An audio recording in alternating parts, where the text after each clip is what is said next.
হুলুলুলু থেকে আবার আমি জয়েন হলাম। এই মুহূর্তের পাওয়া খবর, আজকে সারা দিন মেঘলা আকাশ। মেঘলা আকাশে সারা দেশে অনেক বজ্রপাত হয়েছে।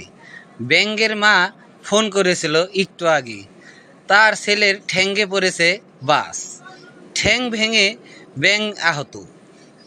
তাহলে এখন ট্রিটমেন্টের জন্য হুলুলুলু থেকে গাবিকে ডেকেছে ব্যাঙ ট্রিটমেন্ট করার জন্য।